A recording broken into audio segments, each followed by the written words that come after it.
చెప్పండి మేడం, ఏంటి ఈ బిల్డింగ్ బఫర్ జోన్ అంటున్నారు, కూల్చి రియల్ ఎస్టేట్ చేస్తే తప్పేంది అని అంటున్నారు, మీకు కాంపన్సేషన్ ఇచ్చి ఇందిరమ్మ ఇల్లు లాంటివి ఇస్తామంటున్నారు.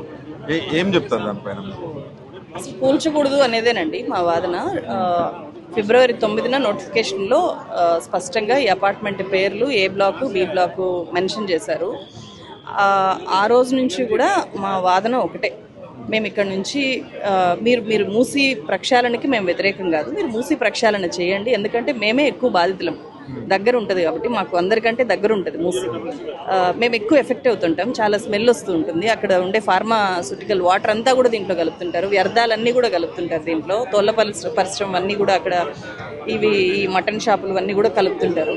సో ఎక్కువ ఎఫెక్టెడ్ పీపుల్ మేమే. మూసి ప్రక్షాళన మీరు చేయండి, దానికి మేము అగైనెస్ట్ కాదు. కానీ అదే బఫర్ జోన్ అనే దానికి ఏంటంటే ఇప్పుడు బఫర్ జోన్ అని అంటున్నారు, కానీ మాకు ఇచ్చిన నోటిఫికేషన్లో ఎక్కడా బఫర్ జోన్ అని లేదు. ఆ రోజు గుర్తులేదు గవర్నమెంట్కి, ఆ రోజు తెలియని బఫర్ జోను మేము వ్యతిరేకించిన తర్వాత బఫర్ జోన్ పుట్టింది. మేము ఎప్పుడైతే ఆందోళన చేయడం మొదలుపెట్టామో అప్పుడు బఫర్ జోన్ అని చెప్పి చెప్తున్నారనమాట. అంటే మేము ఇక్కడ గవర్నమెంట్ ఇస్తే ఏదైనా ఆఫర్ చేస్తే దాన్ని తీసుకొని వెళ్ళిపోతారు అనేలాగా బహుశా అనుకుందేమో గవర్నమెంట్, అందుకని నోటిఫికేషన్ ఇచ్చింది.